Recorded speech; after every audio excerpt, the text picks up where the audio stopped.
everyone, Scott Woods here, Product Manager for SOLIDWORKS Composer here at Hawkridge Systems, and this is video 3 of our 4-part video series for Composer projects.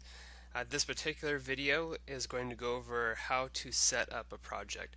The first 2 videos break down whether or not you should use projects compared to standard SMG files. So if you made it this far, you're going down the realm of starting to use projects and actually how to set them up. So I'm going to go ahead and jump right into the folder structure here. So basically, because we're going to be dealing with multiple files with projects, not just the SMG file, but actually the SMG file, the SMG project file, the SMG geometry file, and the SMG XML file. And so because we have multiple files, we should probably create a structure that we can manage it via EPDM or manually. So what I have here is basically a 3-folder structure. It doesn't have to be complex. It just needs to kind of separate these files so you don't have multiple file names occupying the same space and creating a mess. So basically, I have 3 files, 3 folders. So I have a folder for my project level. All these are empty here. So a folder for my project file, which is basically going to be the top level assembly file that's going to be linking to everything else. I have my subassemblies, which is anything that's going to be going into that project.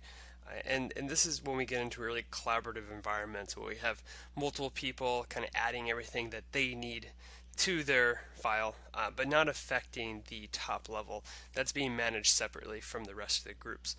And then our project, and this is for our top level assembly, this is what everybody's going to be pointing to. So it's kind of confusing with the project files. It kind of sounds like the same thing, but really the project files is what each individual group is going to be working on, and then the project top level assembly, that's what everybody's pointing to. That way you can go in, update that single project, and everybody who's referencing that will be automatically updated, and just whatever they add to it would have to be updated separately. So it creates a real collaborative structure and something that's very associative back to these SOLIDWORKS models. Alright, so let's go ahead and show this. So I have Composer open, nothing loaded yet, and I want to start my first Composer project. So what you do is you go File, you say New Project, and then in this project we can all this is going to do is it's just going to set up my project file. And then I have to go through and do some stuff to actually create the content that's going to go in here. Basically, this is the same thing as going in SOLIDWORKS, new assembly, you have a blank assembly and you're saving it. It does the exact same thing. So I'm basically just going to specify a location where to put this, and please excuse all the folders on my desktop here. I have a bit going on, but basically I just want to do say this is video 3, and I just want to specify location, so I'm going to put it into my project top level assembly because this is what everybody's going to be accessing here. Okay, so I specified my location. Let's go ahead and name this, I don't know, we'll call it project 1, something like that, and just see OK. So that's going to create the project, and immediately it's going to ask you what you want to bring into this project. As you can see in the file types, the only option we have is SMG XML. So we can't bring SMG files into this project. An SMG file can be broken out into an SMG XML, which is what I'll do next and show that. Basically, I just wanted to show how what the project file actually specifies and allows. So we're just going to go ahead and cancel for now. I have my project. Let's go ahead and save it. And I don't even need to keep this open. I go ahead and close that down. Now when I navigate to my project top level assembly, now I have this project in here. It's 2 kilobytes. It's empty. It's just a shell that we've developed that we can utilize later to actually start this project. Alright, so I need to put some stuff in here.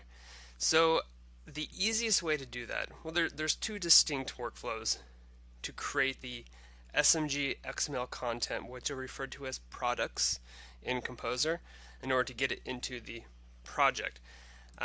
One way to do this is I can open up, so say that we have a SOLIDWORKS assembly that has multiple assemblies under that root level. I can open up each one of those independently in Composer and then save each one as an SMG XML into this folder here for the sub-assemblies, and then I can pull each one of those into my project. So that's option one. Now that really only works if everything in your SOLIDWORKS assemblies is sharing a common origin. I see this very commonly in the automotive, marine, and aerospace industries where they have a master model and each sub-assembly in there is actually sharing a common origin, so when you just drop that into your assembly, everything lines up and works great. Unfortunately, that's not always the case. So if that is the case, it makes update and creation a bit easier. We'll talk about that during update. If that's not the case, which I'm assuming in most situations, what you have to do is this. So we have Composer. I'm going to go ahead and open up the SMG file that I've exported from SOLIDWORKS. I haven't done anything to this SMG file. I'm just going to directly open. And if you watched the previous video, we did the same process where we opened up an SMG file, and you'll see it's actually at the top root level of this structure. So there's two things going on here. One, I opened up an SMG file. Now, if that SMG file doesn't exist, I could just as easily went file open, went into the SOLIDWORKS assembly, open that up into Composer. It just takes about a minute to do so, so to save time in the video, I'm directly linking to the SMG file. How I created that SMG file is I opened up that assembly in SOLIDWORKS and I saved it as an SMG, went to Composer, went file open, opened up that file. Now, why didn't I just double click the SMG and open it up? Well, it's because I actually want two SMG files. So what I'm going to do here is I'm going to go ahead and save this. So here's my one I just used. I'm going to call this new one, I don't know, Project Update or something like that. And so now I have, in my video 3, I have the file that I exported from SOLIDWORKS, and then I have the file that I brought into Composer and started doing stuff too. Really, both files are identical, and I'll show you during update why this is important. Okay, so basically now I have this project file, and let's pretend like none of that. I'm just going to delete any of those parts in this list, because really it's bad workflow to bring in individual parts into a project. The structure should be solid enough to have your top level assemblies, top level sub-assemblies nested nicely under the top level assembly, and so we can access them here. Now these sub-assemblies do not share a common origin with the master assembly model. If they did, the process I'm doing here would be obsolete. We wouldn't need to do it. We would simply open up these individual sub-assemblies in Composer, save as an SMG XML, and be done with it. In this case, because they don't share a common origin, what we need to do is we need to right-click on each one of these, go to Product, Export Product, and I'm going to put it into our sub-assemblies folder. Unfortunately, as of right now, each one of these do have to be exported independently. So I have a enhancement request to be able to basically shift select them all and do this. But as of right now, these are independent exports. And just like that, pretty quick, you just export, remembers that folder, and we're done. So now I've taken this file and I've exported all of these SMG XML files to my directory. All I need to do now is save this file and close it. Now it's important that we keep both of these files. The reason why there's two files is because when I want to update, I have the choice now. Okay, so let me take a step back. I'm keeping both files to show you guys both methods. Depending on what method you use, you only have to keep one of the other files. If we are updating our Composer project from updated SOLIDWORKS files, and we want to export that from SOLIDWORKS, what you do in that case is you go into SOLIDWORKS, you go to that top level assembly, you export and you overwrite this file. So this file will always retain that associative link back to the SOLIDWORKS files and always have the latest data.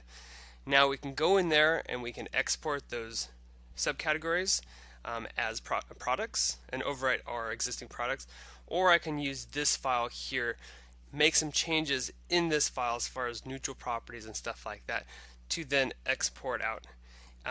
By doing it this method where we have the two files, because when you export from SOLIDWORKS, you're overwriting whatever you're saving over and you're wiping out the old content. That way I can overwrite this file. Basically it's deleting the file and recreating it, but then I have this file that has all my saved content such as like color and position and stuff like that, that I can still manipulate this file here and use this file to update this file, and then this file to push out all of the products to be used in the project. So I know it gets a bit complicated. I'll try to explain this in a bit more detail in our fourth video on how to use projects. But this is just a general overview and kind of an introduction to using the projects. Okay, so now that I've exported all of my files into the sub assembly here, I can bring them into my project. So let's go to back to Composer. I'm just going to file open. Let's go to our top level project, open it up, and if you go to the assembly tree, we have the blank root. I'm going to right click on that. I'm going to say product. I'm going to add products. Then I'm going to go to my sub-assemblies. Here I have my SMG XML files. Select all of them, open, and you'll see that every single one of them populate into the right location. The reason why that is, let me just go and create a view. The reason why they all popped into their correct location is because I export them all out from the SMG file that was forcing that common origin.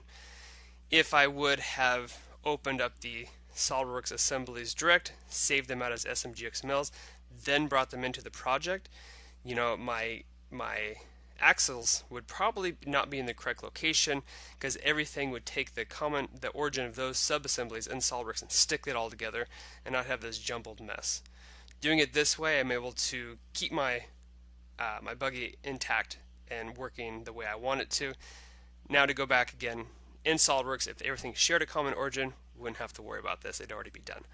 Okay, so now that we have our project, and in the next video I will be going through and actually creating views and managing this project, but I'm going to go ahead and just save at this point and talk a little bit about updating, and then we'll end the video. Okay, so basically at this point now we have our file here that's been exported out of SOLIDWORKS. We have a file here that has any changes we have made to it, and then we have our exported products that have been brought into a project. Now for update, what you do is you go into SOLIDWORKS, you make all of your changes in that top level assembly in SOLIDWORKS, you save out as an SMG file, you overwrite this file, you leave this file the way it is. That way this file has been updated with SOLIDWORKS. You open up this file here, and as of right now this file is basically a cloned copy of the one exported from SOLIDWORKS. But let's say we went in here and we made several views. We went through and we changed the color of this shell and, you know, just whatever. We did a bunch of changes to the model. Now with these changes that we did, we can now go File, Update. I'm going to navigate to the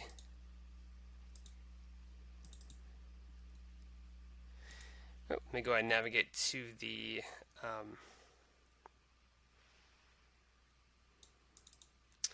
YouTube video. There's the one that's been exported from SOLIDWORKS. I'm going to use that to update my model. And now I've updated my model with the recent version of SOLIDWORKS, but my views and my coloring remain, something like that. So doing it this way, I keep all that detail, and then I can come back here and I can go Product, Export Product, navigate to the subassembly, say Save, overwrite that, and now I've overwritten the product files. So my projects, because it's pointing to those product files, will automatically be updated. So there we go. That's how we create the update. So let me jump back into the PowerPoint. I know this is a lot of detail to go over in just a few minutes, but I hope that it will make a little bit more sense in my last video here of how to actually use the projects. Thank you for attending, and we'll see you in the next video.